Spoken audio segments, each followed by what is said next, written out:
지금처럼 SNS나 카톡 뭐 이런 것이 없을 때 일입니다. 주로 전보로 통신을 해야 했을 때 주례를 하신 목사님이 신혼여행지에 간 신랑 신부에게 축복의 말씀을 축전으로 쳤습니다. 요일 4장 18절입니다. 한번 찾아서 보겠습니다. 요일 4장 18절. 요한일서 4장 18절입니다. 찾았어요? 요한일서 4장 18절. 같이 우리 읽어볼까요? 사랑 안에 두려움이 없고 온전한 사랑이 두려움을 내쫓나니 두려움에는 형벌이 있습니다. 두려워하는 자는 사랑 안에서 온전히 이루지 못하였느니라. 이 아름다운 말씀을 축복의 메시지로 전달하고 싶었던 건데, 이 전산원 통신하시는 분이 실수를 해가지고 일자가 빠졌습니다. 그래서 요 4장 18절이 됐습니다. 신랑 신부가 그 호텔의 기도원 협회에서 비치해 놓은 빨간 성경을 펼쳤습니다. 요한복음 4장 18절. 같이 한번 찾아볼까요? 일자가 빠졌더니 요한복음 4장 18절이 됐는데, 같이 한번 읽어보겠습니다. 시작. 너에게 남편 5이 있었고 지금 있는 자도 내 남편이 아니니 네 말이 참되도다. 지금 웃으셔야 되는데, 제가 목사님이 법문을 달라고 해서 급하게 차를 타고 가다가 이렇게 입력을 한다는 게 까딱 잘못해가지고 15장을 2자를 눌러버렸습니다. 오늘 본문은 그래서 마태복음 15장 21절에서 28절입니다. 제목하고 이게 엇나간다 이 생각 안 하셨어요? 21절 15장. 장로님 실수도 아니고 목사님이 잘못하신 것도 아니고 제가 잘못 눌러가지고 차를 타고 가다가 했기 때문에 제가 이제 소개하겠습니다. 예수께서 거기서 나가사 두로와 시돈 지방으로 들어가시니 가나안 여자 하나가 그 지경에서 나와 소리질러 이르되 주 다윗의 자손이여 나를 불쌍히 여기소서 내 딸이 흉악하게 귀신 들렸나이다 하되 예수는 한 말씀도 대답하지 아니하시니 제자들이 와서 청하여 말하되 그 여자가 우리 뒤에서 소리를 지르오니 그를 보내소서. 예수께서 대답하여 이르시되 나는 이스라엘 집에 잃어버린 양 외에는 다른 데로 보내심을 받지 아니하노라 하시니 여자가 와서 예수께 절하며 이르되 주여 저를 도우소서. 대답하여 이르시되 자녀의 떡을 취하여 개들에게 던짐이 마땅하지 아니하니라. 여자가 이르되 주여 올소이다마는 개들도 제 주인의 상에서 떨어지는 부스러기를 먹나이다 하니 이에 예수께서 대답하여 이르시되 여자여 내 믿음이 크도다 내 소원대로 되리라 하시니 그때로부터 그의 딸이 나으니라. 아멘. 글자 한자 탈자와 오자가 이렇게 엄청난 차이를 가져온다는 것을 발견했습니다. 제 어머니께서 어느 날 제게 전화를 걸어오셨어요. 그리고 하시는 말씀이 이랬습니다. 나 시계를 하나 맞추게 됐는데 남자 시계 찰난다. 그런 어머니한테 제가 핀찬을 줬습니다. 아니, 어머니 이쁘고 고운 여자 시계도 많은데 멋대가리 없이 남자 시계를 차십니까? 그랬더니 제 어머님이 그래요. 나는 눈이 가물가물해서 시계 알이 작으면 시간을 못 봐. 저는 제 어머니가 나이 들어가시면서 눈이 나빠지셨고 시간을 보다 잘 보시기 위해 시계 알이 굵은 남자 시계 차는 줄 그렇게만 알았습니다. 그런 제 어머니께서는 한때 몹시 아프셨고 더 이상 세상 살 기력이 없다고 판단이 되셨던지 제 작은 동생을 불러다가 손목시계를 동생에게 건넬 때야 시계에 얽힌 비밀 하나 알게 됐습니다. 장남이 철없이 했던 얘기가 마음에 걸리셨더니 제 어머니께서 동생에게 이렇게 말씀하셨어요. 애민들 왜 이쁘고 고운 여자 시계 찰 줄 몰랐겠어? 근데 암만 해도 저 시계는 네 애비가 네 형한테 줄 것 같고 너한테 물려줄 게 있어야지. 그래서 너한테 물려줄 시계 애미가 먼저 찬 것뿐이야. 그렇게 해서 동생을 울게 만드시고 모든 것을 떠넘기신 제 어머니께서는 결국 병원에 입원하셔야 했습니다.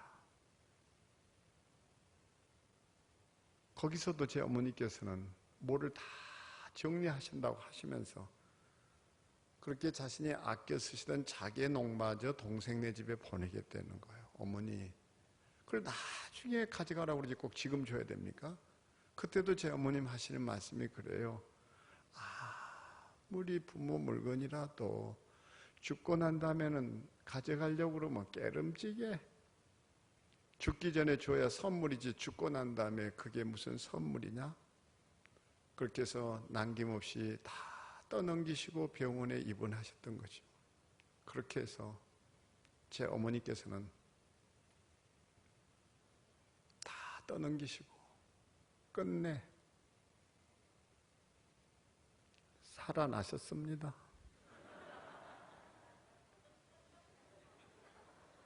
지금 몇 분은 표정이 돌아가시기를 보라는 표정으로 쳐다보고요. 그렇게 제 동생은 어머님이 차셨던 명품 시계에 자개농에 자랑스럽게 거리를 활보하고 다니는데 제 아버지는 도통 마음을 비우실 줄 모르더란 말이에요. 제가 형제들 모이고 그랬습니다. 야야, 우리 아버지 위해서 기도 한번 해보자. 왜요? 아버지 회개하시게 말이다. 저도 아버지 차셨던 그 명품 시계가 탐이 나서 그런 농담을 주고받곤 했는데 어느 날 제 아버님이 전화를 걸어서 사시는 말씀. 나 서울 가게 되면 오메가 시계 하나 더 사야 되겠다. 왜 또 그 시계입니까? 그랬더니 제 아버님 하시는 말씀이래요. 어떻게 너희 둘한테만 그 시계를 채워놓고 가냐? 막내한테도 같은 시계 하나 채워놓고 가야지. 그 말에 마음이 찔려서 아버지 시계를 차고 싶다던 생각은 온데간데 없이 사라지고 제가 제 아버지더러 이렇게 말씀드렸었습니다. 아버지, 저는 다른 시계도 차고 있어요. 그러니 비싼 돈 주고 그 오메가 시계 살 생각하지 마시고 그 시계 그냥 막내한테 주세요. 전 다른 시계도 있어요, 아버지. 그리고 제 마음속에 소원 하나 생겼습니다. 내가 저 시계를 영원히 차는 일 없게 되기를. 그래 제 아버님이 오래오래 사신다는 뜻 아닐까요? 근데 일주일 뒤에 제 아버님이 그 시계를 붙여오고야 마셨습니다. 시계를 받아들고 왜 그렇게 눈물이 나고 가슴이 아리는지. 적어도 이런 것이 우리 부모 세대의 자식 사랑이었고 헌신이었고 희생이었다 여깁니다. 어쩌면 우리 가운데는 그래서 이미 세상 떠나 아니 계시고 불러도 대답 없으실 이름일 수 있겠습니다만 아름답고 그리운 그 이름 종종 이렇게라도 소리쳐 불러보고 싶을 때 있더란 말이죠. 아버지, 어머니.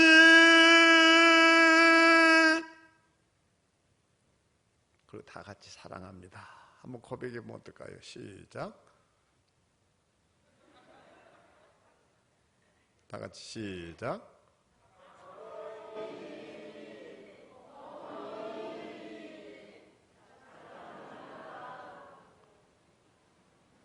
살다 보면 뇌 손상이 우리를 괴롭힐 수도 있고 치매가 우리를 아주 형편없이 만들어버릴 수도 있겠습니다만 아름답고 이 고귀한 사랑의 고백은 절대 잊지 않고 살아내기를 소망합니다.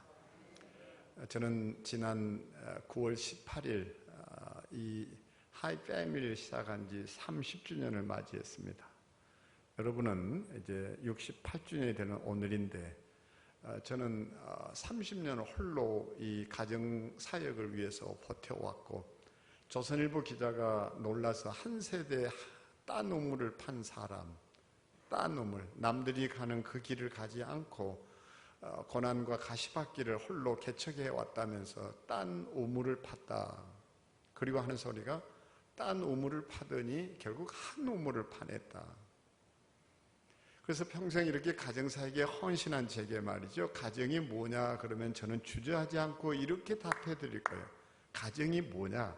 가정이란 이런 아름다운 사랑의 고백 위에 세워진 작은 천국이 가정이라고 말입니다. 그래서 가족을 나타내는 영어 단어 family도 이렇게 구성되어 있다는 거 알고 계시죠? Father and Mother, I love you. 영어를 쓰면 몰라도 그냥 아는 척 이렇게 고개를 끄덕이는 게 신상에 좋습니다. 그래야 이분 수준 있네 이럴 거 아니에요. 그리고 제발 영어에 주눅 들지 말 것은 제가 세계 여러 나라를 돌아다녀 봤지만 한국 사람처럼 외국어를 다양하게 빈번하게 자주 쓰는 민족이 없어요. 한국 사람은 3개 국어를 동시에 쓰는 특이한 민족입니다. 핸들 이빠이 꺾어.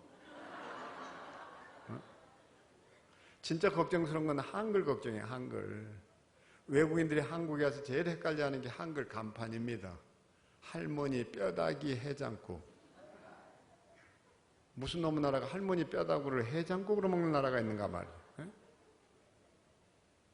자, 그래서 한번 다시 생각해 보세요. Family, F-A-M-I-L-Y, F, father, 아빠, A-N, 그리고 접속사죠.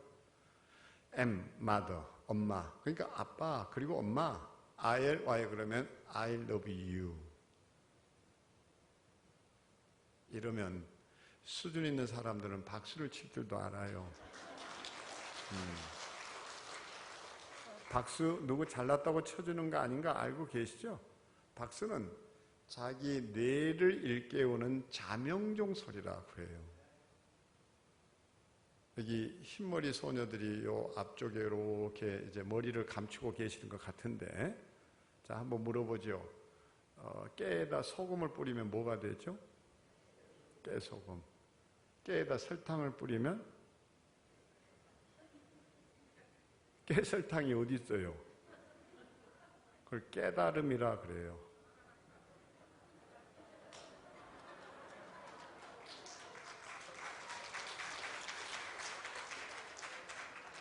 장로님은 가만 계시네요.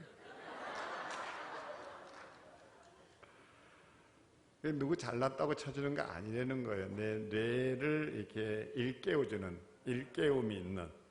아멘? 이거 하나만 우리가 가슴에 새겨도 인생이 달라지죠. 근데 오늘 이 아름다운 사랑의 고백이 있었을 가정이 여기 등장합니다. 스로보니게 여인의 가정입니다. 딸이 귀신 들렸습니다. 외동딸인 듯 합니다. 얼마나 고통스러웠겠어요. 이 가정에 재난이 닥쳤습니다. 근데 그 엄마가 이런 딸을 놓고 뭘 하고 어떻게 합니까? 예수께 나아가서 이렇게 간청합니다. 뭐라고요? 주여, 저를 불쌍히 여기소서. 아니, 국어 공부를 조금만 제대로 했다면 이건 모순이잖아요. 왜? 귀신 들린 건 딸이에요. 에? 그 귀신 들린 딸을 불쌍히 여겨주소서 이래야 옳아요. 근데 귀신 들려 고통받는 건 딸인데 이 엄마는 뜻밖에도 이렇게 요청합니다. 주여, 저를 불쌍히 여겨주소서. 한 번만이 아니에요. 이 여인은 영거포, 거절당했을 때 또다시 이런 표현을 씁니다. 주여, 저를 도우소서.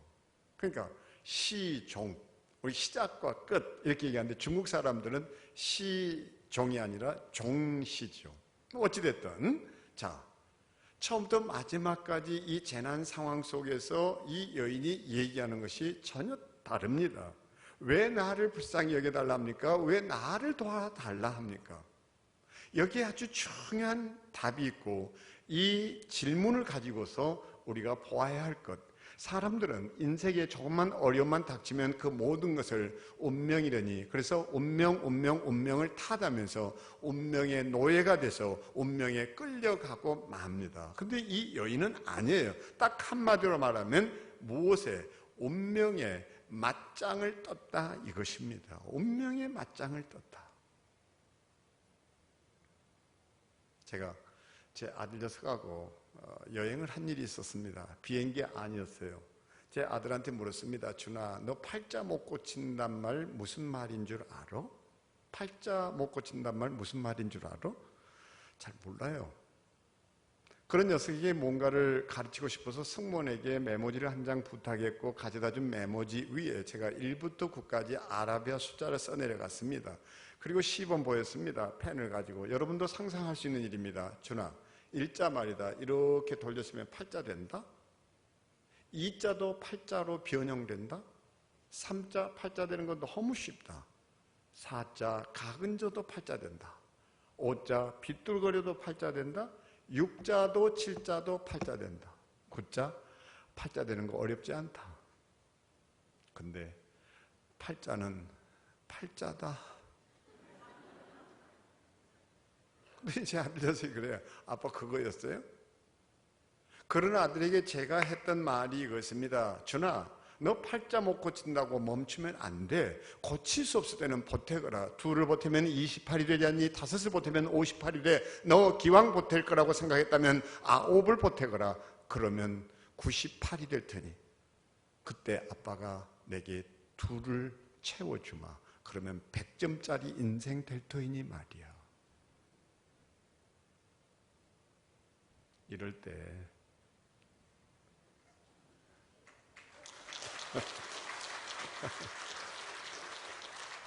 그 순간 여러분이 자기 자신을 축복하면서 너도 100점짜리 인생이야 이렇게 말하는 거예요. 왜 이 얘기를 꺼내나 하면 보세요. 이 여인은 인생의 중요한 변곡점에 섰습니다. 어떤 기로에 서 있어요. 내 딸을 고칠 건지, 내 아이들을 살려낼 건지, 아니면 내 아이를 잃어버릴 건지, 내 아이를 저 상태대로 계속 버려둘 건지, 이것을 우리는 뭐라고 얘기하는 거 아니? 기로에 섰다, 변곡점에 섰다. 운명 앞에서 이 여인은 얼마나 두려워 떨었을까요? 바로 이거예요. 그래서 68주년이라는 시간을 보내시는 여러분은 감회가 남다르겠는데요. 자, 시간 이랬을 때 그 시간은 항상 둘로 표현된다는 거 알고 계시면 됩니다. 하나는 뭔가 하니? 아에타스, 라틴어로 아에타스. 이 무슨 말인 거 아니에요? 딱 한마디로 얘기하면 그저 내게 흘러온 시간이에요. 누구에게나 맞이할 수 있는 시간이에요. 그냥 흘러 지나가는 시간입니다. 그래서 우리는 연대기의 시간이라 부릅니다. 저는 지난해 연말 손녀를 얻었습니다. 누구에게나 똑같은 시간으로 찾아왔지만 제게는 12월 25일이 특별한 날이 된 거예요. 왜요? 손녀를 맞이함으로 제 인생의 변곡점을 맞이했기 때문에 제 이제 인생이 바뀌기 시작했습니다. 제가 원해서도 아니고 저절로 할아버지란 소리를 듣게 됐어요. 노년 세대가 된 거예요. 한마디로 말해 그냥 18살 나이 먹었다고 소녀가 되고 소년이 되는 거 아니죠. 여자아이들 경우에는 14살, 13살에도 생리가 찾아오면 그에게는 성인, 이제 가임기의 여성이 됐다고 얘기합니다. 그게 성인된 나이에요. 21세기는 2000년이 돼서 찾아온 것이 아니에요. 역사의 생리 같은 역할을 했던 것이 있었습니다. 그게 뭔가 하니? 변곡점이에요. 그래서 우리는 아에타스가 아니라 뭘 찾아야 된다고 얘기하는 거 아니? 템푸스. 이것은 별의 순간입니다. 뭔가를 붙잡아낸 시간이에요. 흘러가는 시간이 아니에요. 내가 그 시간을 오롯이 안았어요. 그리고 거기에서 뭐가 일어났는가? 터닝 포인트가 일어난 거예요. 왜 우리가 68주년을 기념합니까? 왜 70년을 내다봅니까? 바로 그것은 우리 스스로 역사의 분기점, 역사의 변곡점을 마련하기 위한 별의 순간을 향한 나의 몸짓입니다. 그래서 우리는 그 시간을 기념하게 됩니다. 놓칠 수 없는 시간이에요. 이 여인은 어떻게 해서 자신의 인생에 그 변곡점을 마련할 수 있었을까요? 그게 다른 것이 아니에요. 바로 이 여인이 운명에 순응하지 않고 운명에 맞짱을 떴다는 거예요. 다들 그냥 그것을 아파하고 끝낼 수 있습니다. 탄식하고 탓하고 내팽개칠 수 있습니다. 여인은 아니었어요. 누구를 찾습니까? 예수를 찾습니다. 예수께 구합니다. 주여 저를 불쌍히 여기소서. 주여 저를 도우소서. 그렇다면 우리도 어떻게 해서 우리 가정의 변곡점, 우리 가정의 분기점을 마련할 수 있을까요? 왜 우리 가정은 이 모양이 꼴일까요? 왜 우리 가정에는 끊임없이 아픔이 있고 우리 가정에는 끊임없는 웬 갈등이 이렇게 많고 언제 우리 가정은 평화로우며 우리는 언제 행복해질 수 있을까요? 다른 거 없어요. 이 여인처럼 우리가 붙잡아야 할 게 있습니다. 뭘까요? 저를 들어 가정사역을 하시면서 가장 큰 문제가 뭐냐 묻는다면 저는 주저없이 이렇게 말할 거예요. 한국 가정의 대표적인 문제는요, 탓하는 데 있습니다. 탓 증후군이에요. 끄떡하면 우리는 부모 탓, 조상 탓, 환경 탓, 불황 탓, 하다가 망해 왔어요. 외세 침입이었다. 뭐 했다. 경기가 안 좋았다. 부도가 났었다. 모든 게 탓이에요.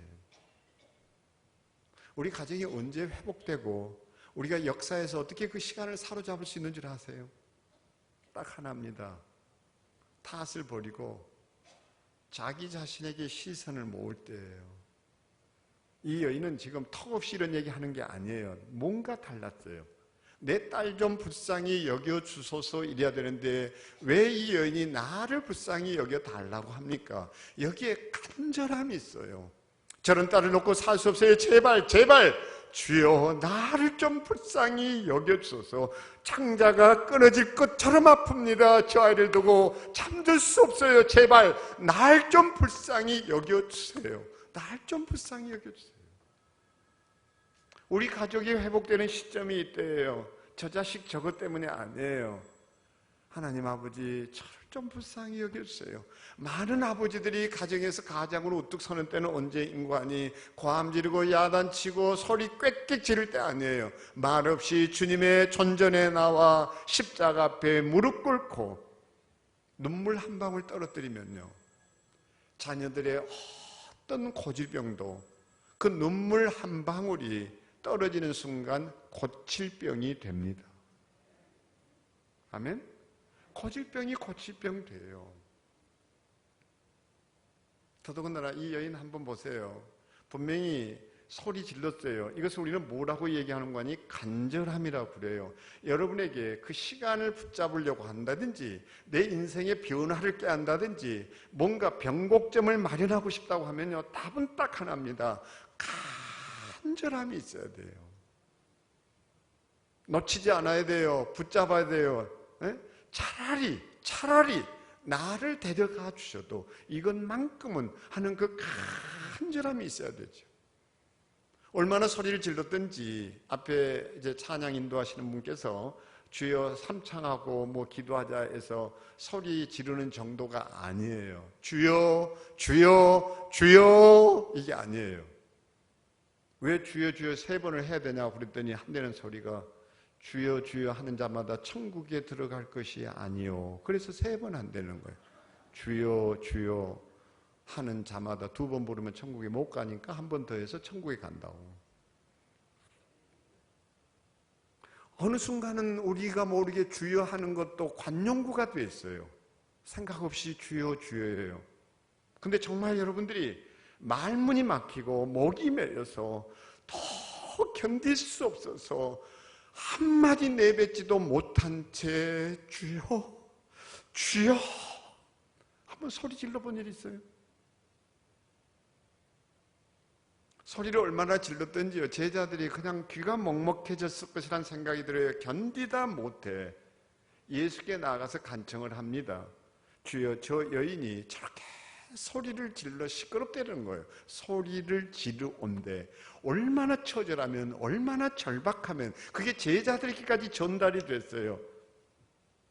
저 여인을 어떻게든 손 좀 봐서 돌려보내줘야 되지 않나요? 저 소원 뭔지 들어줘야 되지 않나요? 하는 간청이에요. 제자들이 나서기까지 그 여인은 소리를 질러댔어요. 그때 예수께서 뭐라고 그럽니까? 이렇게 말합니다. 내가 이스라엘의 어린 양을 돌보기에도 나는 무척 바쁘다 한다. 근데 그때 이 여인이 그 간절함이 뭐로 표현되는 거 아니에요? Up 엎드려 절하며 가로되. 엎드려. 이제는 부복합니다. 자세도 바뀝니다. 이거 알고 계세요? 히스기야가 자기를 살려달라고 그냥 정말 벽을 향하여 무릎을 꿇고 간절히 소망할 때 하나님께서 뭐라고 응답하지는 하신 줄 아세요? 내가 네 기도를 들었고. 많은 성도들이 여기까지만 보고 놓쳐요. 내가 네 기도를 들었다는 것은 다 끝나버려요. 근데 하나님은 그렇게 반응 안 하셨어요. 내가 네 기도를 들었고 네 눈물을 보았느니라. 이 세상에 눈물보다 간절함이 어디 있어요? 네 눈물을 보았다. 그분은 기도를 들으실 뿐만 아니라 우리의 기도를 보시는 분이에요. 그게 눈물입니다. 그게 무릎을 꿇는 일입니다. 무릎을 꿇고 이 여인이 구하는 것 있습니다. 주여, 남 탓하지 않고 구하는 것, 날 좀 도와주세요. 나를 도와주세요. 그런 간절함이 있으세요? 변곡점은 그냥 오지 않습니다. 그것은 누구에게나 찾아오는 아에타스의 시간이에요. 그게 템푸스, 별의 순간이 되려고 하면 그 간절함이 있어야 합니다. 주여, 이대로는 안 됩니다. 주여, 제게는 이제 끝입니다. 절벽입니다. 낭떠러집니다. 앞을 봐도 낭떠러지, 뒤를 봐도 절벽입니다. 주여, 주여! 그때 하나님이 내 어깨에 날개를 달아주십니다. 아멘? 그래서 이 여인의 말이 재밌잖아요. 탓을 하지 않아요. 자기에게 적용시켜요. 이제 가정사역을 오래 하다 보니까 뭐가 정리가 돼 가는 듯해요. 한국 가정이 뭐냐 큰 질문을 던지면 이전에는 막 더듬거렸는데 답이 나와요. 쉽게. 응? 그래서 한국 가정을 좀먹는 또 아주 악습 하나가 있는데 가장들의 시도 때도 없는 버럭 성질이에요. 외국 사람들 상대해 보면 저 유럽 사람들은요, 미국인도 그렇고 웃을 준비를 하고 살고 있고, 한국 사람은 성질 낼 준비를 다 하고 기다려요. 건드렸다 그러면 폭발해요. 그리고 늘 하는 소리가 이러죠. 저 인간 저건 왜 자꾸 성질을 돋구지? 저 인간 저거는 왜 성질을 돋구지? 그러니까 치료될 일이 없어요.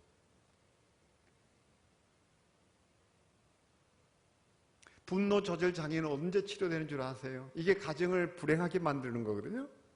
딱 하나예요. 저 인간 저건 왜 성질을 돋구지 하는 것을 버리면 돼요. 제가 아침마당에 나가서 이 얘기에서 그 국민들의 공감을 참 많이 얻었었죠. 한번 보세요. 여기 허접한 권총 환자로 있습니다. 총알을 장전해요. 허접한데 총알이 장전됐어요. 어린애가 방아쇠를 당깁니다. 명사수 아니에요. 근데 또 총알이 튕겨나가면 이게 살상 무기가 돼요. 반대로 성능 좋은 권총입니다. 총알 제거합니다.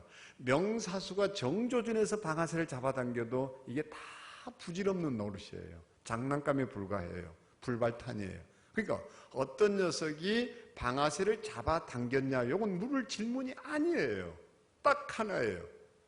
누가 건드려도 총알이 튕겨나지 않도록 총알을 제거해야 됩니다. 어떤 총알요? 마음의 총알요. 무엇이 마음의 총알이에요? 쓴뿌리예요. 역기능이에요. 낮은 자존감이에요. 용서되지 않은 과거예요. 열등감이에요. 그거 제거하고 나면 누가 건드려도 화내지 않고 살 수 있어요. 아침에 헬스센터에서 운동을 하고 나서는데 프론트에 아가씨가 그런단 말이죠. 키는요. 근데 이 남자 157인데요. 아니 아침 시간에 키 몇 센치인지 물을 일이 뭐가 있어요. 그 옷장 키 주고 가라고 키는요 이랬는데 또 키 몇 센치인지 물은 줄 알고 놀래가지고 157인데요. 이게 열등감이에요. 자기 열등감. 이걸 치유하지 못하니까 건드리기만 하면 모든 게 아픔이에요.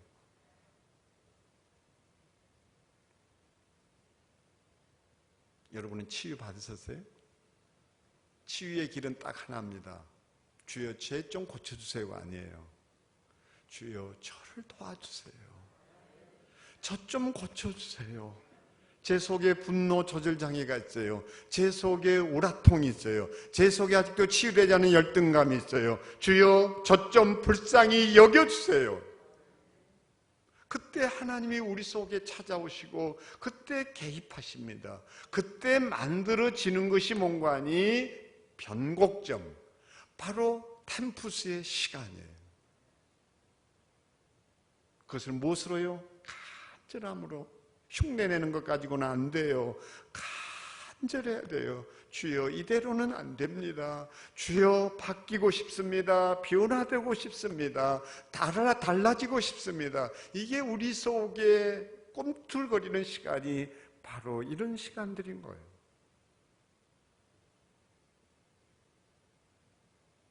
그런 여인에게 예수님께서는 또 가혹한 말을 하십니다. 뭐라고요? 이렇게요. 자녀의 떡을 취하여 개들에게 던짐이 마땅하지 않다 이거예요. 그렇죠?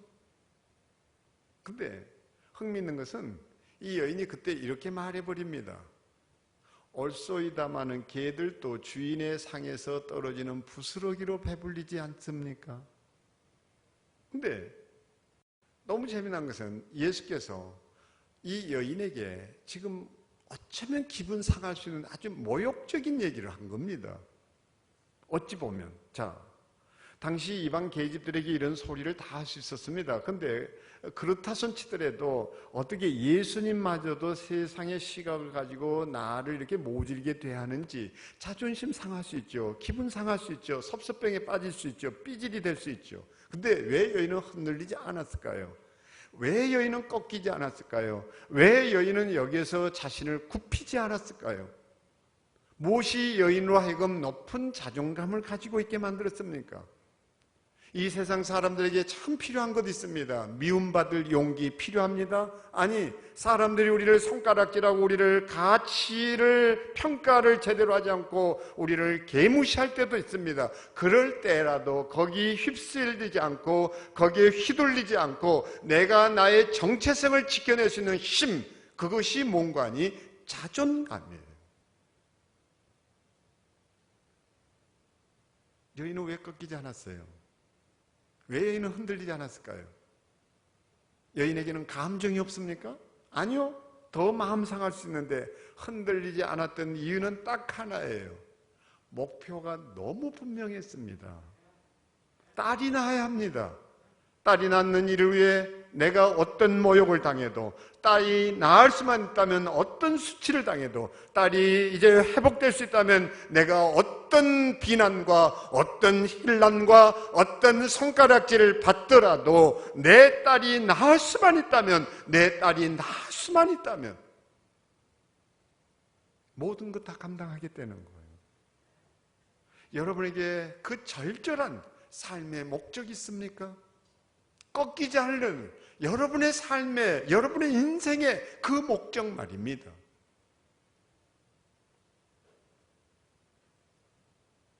앞에 선 송 목사님들 왜 흔들리지 않았을까요? 왜 포기하고 싶지 않았을까요? 오늘도 잠깐 그런 고백했어요. 유혹 많죠. 제가 요즘 이 사탄을 열심히 연구하고 있는데요. 사탄은 그 별명이 사막이에요. 사탄, 마귀, 귀신. 사탄의 이름이 세 가지라니까 사탄, 마귀, 귀신, 그래서 사막이라고요. 네? 악마라고도 불리죠. 이 악마의 친동생이 설마예요. 설마 하다가 된똥 싸거든요. 이 수준 높은 얘기를 이해하시겠어요? 그리고 해충 중에 그 바이러스, 그러니까 진짜 해충 중에 해충이요. 대충이에요. 항상 설마 하다가 뒤통수 맞고요. 그냥 대충 하자 해가지고 펑콕 깨지고요. 사탄 쉽게 그렇게 물러나지 않아요. 뒤끝이 장렬합니다. 그 사촌 동생이 삐질이고요. 그 육촌이 섭섭이고요. 근데 우리는 사탄의 정체도 모르고 살아요. 저한테 왜 유혹 없었겠어요? 10,000명이나 모이는 교회에 담임으로 오면 어떠냐고.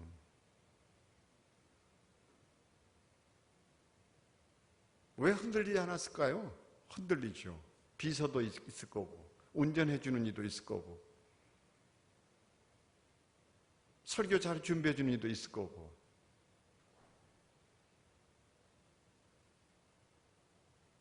근데 이 나이에 아직도 운전해 주는 이 하나 없이 위험한 길을 달려야 되고, 걸려오는 전화도 받아야 되고, 오는데도 누구 한 분이 돌아가셨다고 장례 상담을 하는데 그거 받아야죠. 운전해야 되죠. 근데도 왜 30년 동안 한 길을 달렸을까요?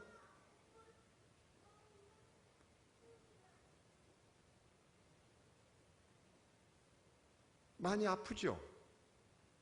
올라서니까 이제 사람들이 박수 쳐주지만 그러기까지 얼마나 고통스럽겠어요. 저도 많이 울었어요. 무엇보다 후배에게 찾아가서 도네이션 좀 요청했을 때 받아들여주면 참 고마운데 거절당했을 때 그 처절했던 심정, 자존심 너무 많이 상하고요. 그때마다 사탄이 그렇게 유혹을 하는 거예요. 야, 너 뭐 그러고도 일할래? 너 그러고도 할래? 이때가 제일 힘들었어요. 그러다가 한 번 울게 된 일이 있었습니다. 뭐냐? 다윗이 아들 압살롬에게 쫓깁니다. 광야로 내팽 도망칩니다. 거기에서 살 수 있는 방법이 없었어요. 600명 군사 식솔들이 있었습니다. 결국 할 수 있는 일은요, 때를 기다리면서 뭘 해야 했습니까? 경비업체의 대장이 됩니다. 경비업체를 운영해요. 나발의 목축업을 돕습니다. 그리고 추석이 찾아왔습니다. 쉽게 얘기하면. 그래서 밑에 사람들을 보내서 우리 명절인데 떡값 좀 달라고 그래요. 떡값 좀. 도네이션의 요청이었어요. 딱 한마디로 말하면 좀 도와달라. 빈궁하다. 우리도 이 명절 좀 보내야 되겠다. 근데 이때 다윗이 쓰는 말이 저를 떼굴떼굴 구르게 만들었어요. 오죽하면 그 600명을 먹여 살게 하는 이 사명 때문에요. 딱 한대는 소리가 네 아들 다윗이라 그래요. 미래 권력이에요. 근데 어떻게 그 목축업자에게 네 아들이라고 자기를 그렇게까지 처절히 굽혀야 합니까? 네 아들이다. 이때 다윗의 심정이 어땠을까? 여러분이 그런 처절한 자리까지 한번 내려가 본 일이 있습니까? 그때 많이 울었어요. 그래, 그렇구나. 다윗도 아팠구나. 다윗도 광야 생활을 했구나. 누구를 위해서요? 자기에게 붙은 600명 식솔들의 배고픔을 위해서. 모든 체면 다 버렸구나. 모든 것 다 던졌구나. 그래서 네 아들 다윗. 도대체 이게 다윗이었구나. 우리는 그 사람의 왕관만 생각합니다. 퍼레이드만 생각합니다. 화려한 대관식만 생각합니다. 아니에요. 엘리자베스 2세 여왕은 얼마나 고통스러운 잠 못 이룬 밤을 많이 보냈는지 아세요? 그러니까 대주교가 그 장례식에서 던진 말은 가슴 저미는 얘기예요. 영국민들은 그래서 슬픔을 알아요. 영국 이왕이라고 항상 편할 날만 있지 않았다는 거 압니다. 세자빈이 죽습니다. 또 어떻습니까? 이혼한다고 난리를 펴니다.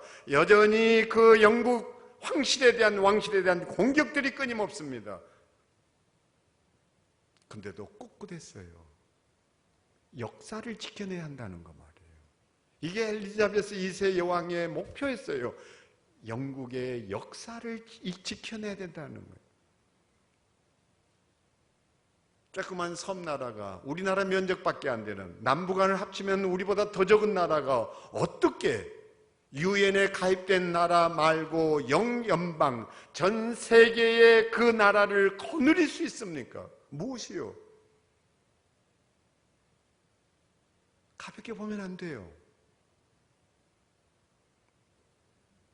저는 그래서 오늘 뭐 하고 온지 아세요? 아니, 월드컵 그게 뭐가 중요하다고. 4년마다 돌아올 건데. 어차피 우리 8강 올라가는 거 어려운데.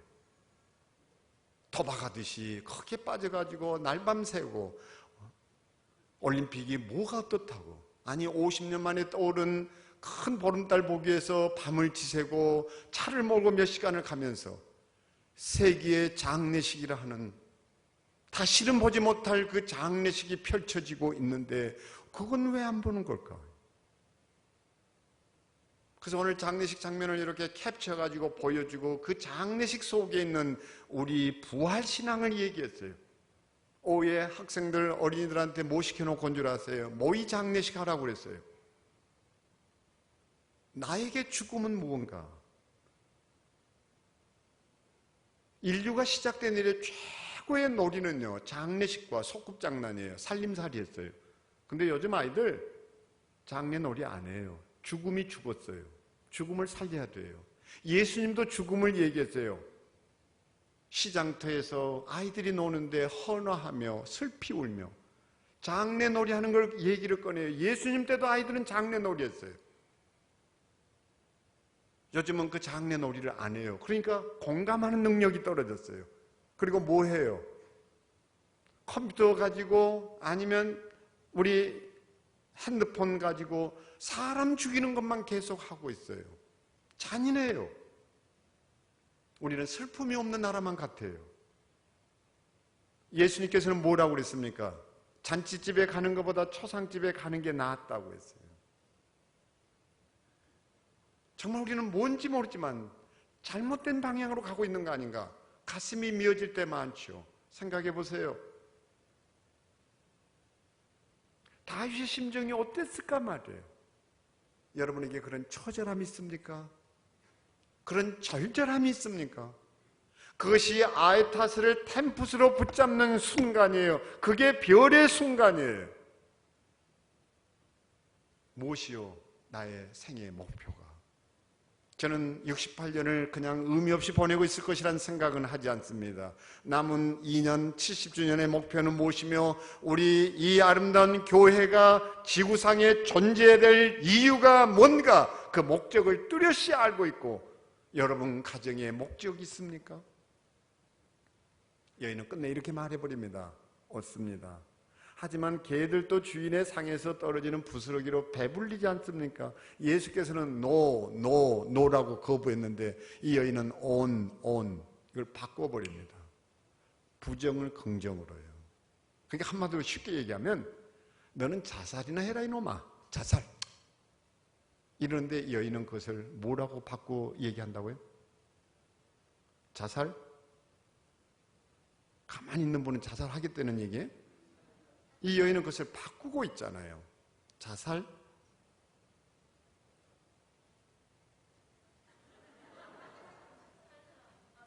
누구예요? 손 한번 들어보세요. 권사님이시죠? 한 분만 계셔도 돼요. 다 같이 한번 소리치겠습니다. 자살. 자살하면 안 돼요. 따라하면 여러분 죽어요. 예수님께서 뭐라고 얘기했습니까? 너는 개 같은 여자다. 근데 여인은 그걸 동의를 안 해요. 뭐라고요? 바꿉니다. 맞습니다. 하지만 개들도 주인의 상에서 떨어지는 부스러기로 배불리지 않습니까? 그러니까 그 부스러기라도 이거예요. 부스러기라도 우리에게 이 절절함이 있을 때 아에타스가 템푸스, 변곡점이 됩니다. 자살?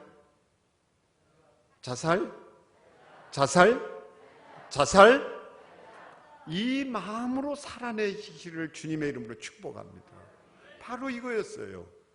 여인은 뭐가 달랐습니까?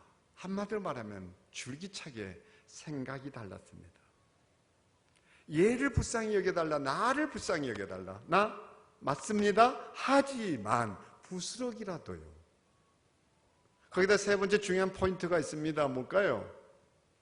그렇게 모질게 거부당한 순간에도 여인은 포기할 수 없었던 것이 있었습니다. 딸이에요. 생명이에요. 우리 살면서 너무 쉽게 포기를 하죠. 한국 가정에 또 하나의 문제가 있다면 세 번째 지적하고 싶은 것은 이거예요. 너무 쉽게 포기한다는 거예요. 부부간에도 그렇죠. 포기한 지 오래야 됐어. 인간아 끝내. 아무리 고달프고 아무리 힘들어도요, 그렇게 쉽게 포기란 말을 입에 담으면 안 돼요. 그 높은 이혼율은 포기의 열매고 결과예요. 가족 포기할 수 없어요.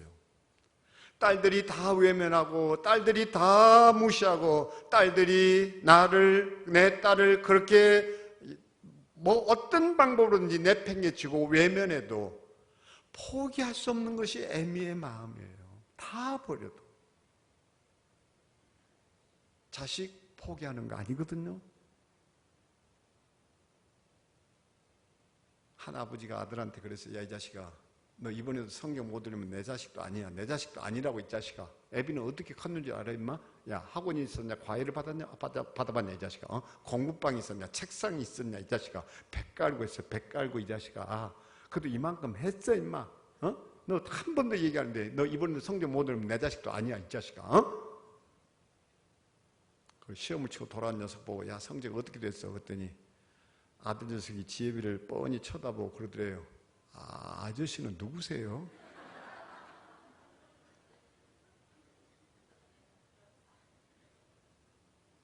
이거 기억하세요. 사과 속의 씨앗은요, 누구나 헤아려요. 하지만 씨앗 속의 사과는요, 고등수학자도 풀어낼 수 없습니다. 그것은 하나님의 수학이에요. 우리는 어떤 경우에도 포기해서는 안 돼요. 진짜 포기하고 싶다면요, 시장통 가세요. 배추를 한 10포기 사가지고 한 포기, 두 포기, 세 포기, 그리고 하루 종일 그거 세고 있어요. 포기, 세 포기, 네 포기, 다섯 포기. 그래서 따라하겠습니다. 포기를 포기하자. 딴 거 없어요. 포기를 포기하자. 이 여인은 생각이 다를 수밖에 없었던 여인입니다. 그 절박함이, 절절함이. 그래서 우리도 이런 삶을 살아낼 때 이 여인처럼 우리 가정은 분기점, 변곡점을 맞이할 거라 믿습니다. 제가 개인적으로 좋아하는 교수 한 분이 있었습니다. 서강대학의 영문학자 장영희 교수였어요. 그 유명한 미국의 하버드의 교환 교수로 갔습니다. 들어놓은 의료보험 본전이나 찾자는 심정에서 건강검진을 미국에서 받게 됐습니다. 유방암인 것이 발견이 돼서 큰 수술을 받고 귀국했습니다. 학생들을 잘도 가르치고 있었던 어느 날 그에게 청천벽력 같은 날벼락이 떨어집니다. 완치되었을 것이라 여겼던 유방암이 재발되면서 척추신경을 건드리게 됐고 척추암으로 또 한 번 쓰러지게 됩니다. 더 이상 독자를 만날 수 없게 된 것을 알게 된 장 교수는 이런 편지 하나 달랑 남기죠. 입원한 지 석 주째 병실에서 보는 가을 햇살은 더욱 맑고 화사하다. 생명을 생각하면 끝없이 마음이 선해지는 것을 느낀다. 행복, 성공, 사랑, 삶에서 최고의 가치를 갖고 있는 이 단어들도 모두 생명이라는 단어 앞에서는 한낱 군더더기에 불과하다. 살아있음의 축복을 생각하면 한없이 착해지면서 이 세상 모든 사람, 모든 것을 사랑하고 싶은 마음에 가슴 벅차다. 그러고 보니 내 병은 더욱더 선한 사람으로 거듭 태어나라는 하나의 경고인지도 모른다. 입원하고 나흘 만에 통증이 조금 완화되고 나서야 나는 처음으로 다리 보조기를 신고 일어섰다. 그리고 창가에 서서 밖을 내다보았다. 문득 내 발바닥이 땅을 딛고 서 있다는데 생각이 미치자 강한 희열이 느껴졌다. 직립인간으로서 직립했을 수 있다는 사실이 얼마나 소중한지, 누워서 보는 하늘이 아니라 서서 보는 하늘은 얼마나 더 화려한지 새삼 생각해 보니 목을 나긋나긋하게 돌려대며 내가 보고 싶은 사람을 볼 수 있는 일, 온몸에 뼈가 울리는 지독한 통증 없이 재채기 한 번을 시원하게 할 수 있는 일이 얼마나 큰 축복인지 모른 채 살아왔다. 그러면서 그 장 교수가 남긴 한마디가 뭔 줄 아세요? 실은 하나님은 내게 일어서는 법을 깨우치기 위해 종종 나를 넘어뜨리곤 하신다. 그분은 나에게 일어서는 법을 깨우치기 위해 종종 나를 넘어뜨리곤 하신다. 무엇이 여러분을 넘어지겠나요? 무엇이 여러분을 아프겠나요? 무엇이 여러분을 하여금 한숨 짓겠나요? 무엇이 여러분을 하여금 좌절하겠나요? 무엇이 여러분을 하여금 포기하고 싶은 유혹에 빠져 허우적거리겠나요? 바로 그때가 우리 주 예수 그리스도를 의지하고 다시 일어서야 할 때인 것을, 내가 일어서는 것을 배워야 할 때인 것을, 바로 그것을 고백하는 순간 하나님은 이 여인을 포기하지 않았던 것처럼 우리에게도 똑같이 말씀해 주실 것입니다. 딸아, 네 믿음이 특별하구나. 네 믿음이 특별하구나. 네 소원대로 되리라. 네 소원대로 되리라. 내 소원대로 되리라. 내 소원대로 되리라. 이 축복이 바로 철원 감리교회 여러 성도들 모두에게 하늘의 큰 축복으로 나리기를 소망합니다. 그분은 내게 일어서는 법을 깨우치기 위해 종종 넘어뜨리기도 하십니다. 웬 재앙이냐고 말할지 모르지만 바로 딸이 아픈 것 때문에 이 여인은 높이 하늘로 비상할 수 있었지 않습니까? 우리에게 어떤 아픔, 어떤 시련, 어떤 눈물, 어떤 한숨이 찾아왔던 그 모든 것이, 그 모든 스트레스가 스토리를 쓰시고 싶어 하시는 하나님의 각본인 것을 기억하시기를 바랍니다. 그래서 스트레스는 스토리로 바꾸면 돼요. 스트레스를 스토리로, 스트레스를 스토리로, 스트레스를 스토리로. 이것이 우리의 간절함의 슬로건입니다. 스트레스야 와라, 스토리를 만들어낼 테니까. 그래서 우리 모두 이 아에타스의 시간을 템푸스의 시간으로 바꾸는 믿음의 대장부들 되기를 축복합니다. 거기에 우리의 가정의 행복도 있습니다. 기도하겠습니다.